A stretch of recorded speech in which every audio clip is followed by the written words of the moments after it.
Hello, welcome back to another story with Rob. Today we have a special one, as it is Red Nose Day, Comic Relief, 17th of March today. We have a special one because I'm in my Mr. Red Nosey t-shirt and I have my red nose, which is fabulous this year. Look at that. Boop. There we are, goes on my nose. Not quite sure how the reading will be with this on. My voice may be slightly different. So, we shall see how it goes with Mr. Tickle, who is by far the funniest of the Mr. Men. And I thought, why not have Mr.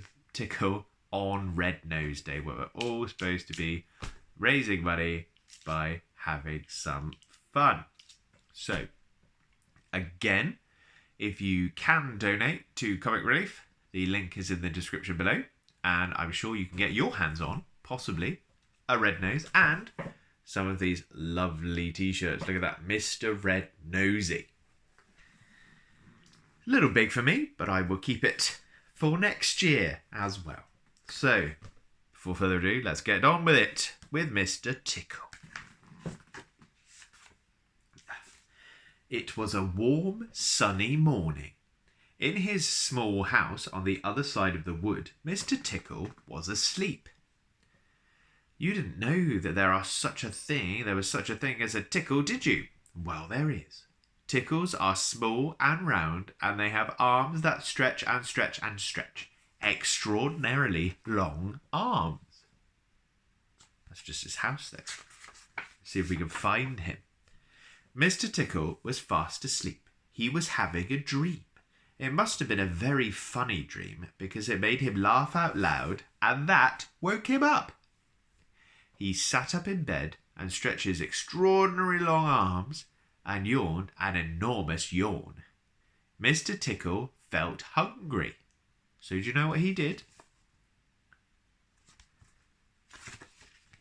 He reached out one of his extraordinarily long arms, opened the bedroom door, reached down the stairs, opened the kitchen door, reached into the kitchen, opened a biscuit tin, took out a biscuit, brought it back upstairs, in through the bedroom door, and back to Mr. Tickle in bed.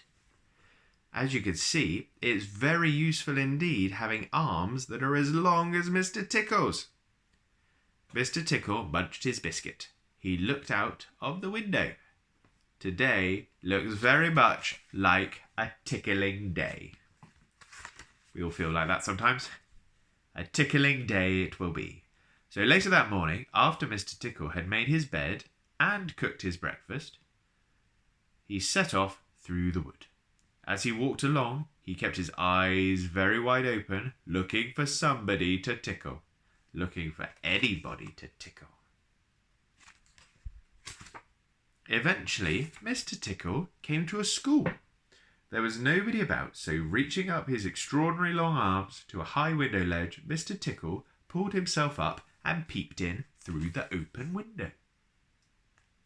There he goes.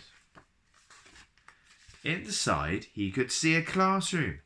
There were children sitting at their desks and a teacher writing on the blackboard.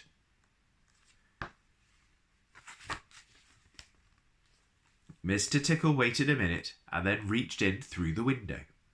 Mr. Tickle's extraordinary long arm went right up to the teacher, paused, and then tickled. The teacher jumped into the air, turned around very quickly to see who was there. But there was nobody there. Standing on the window ledge, Mr. Tickle. Mr. Tickle grinned a mischievous grin. He waited another minute and then tickled the teacher again. This time, he kept on tickling until soon the teacher was laughing out loud and saying, stop it, over and over again. All the children were laughing too at such a funny sight. There was terrible pandemonium. It's a good word, pandemonium. Eventually, Mr. Tickle thought that he had had enough fun, so he gave the teacher one more tickle, and then very quietly brought his arm back out through the window. Chuckling to himself, he jumped down from the window, leaving the poor teacher to explain what it was all about, which of course he couldn't. Then Mr. Tickle went to town. And what a day Mr. Tickle had. He tickled the policeman on traffic duty at the crossroads in the middle of town. He caused an enormous traffic jam. Mr. Tickle. He tickled the greengrocer just as he was piling apples neatly in his shop window. The greengrocer fell over backwards and apples rolled all over the shop.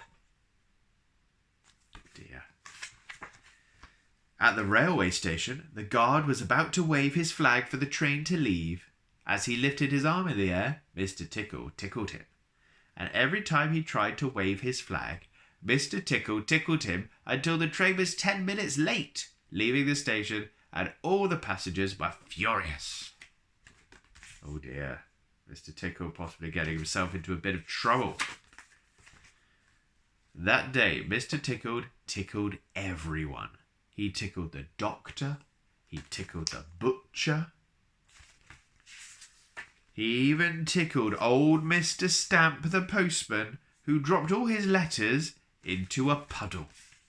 Oh, poor Mr. Stamp. Then Mr. Tickle went home.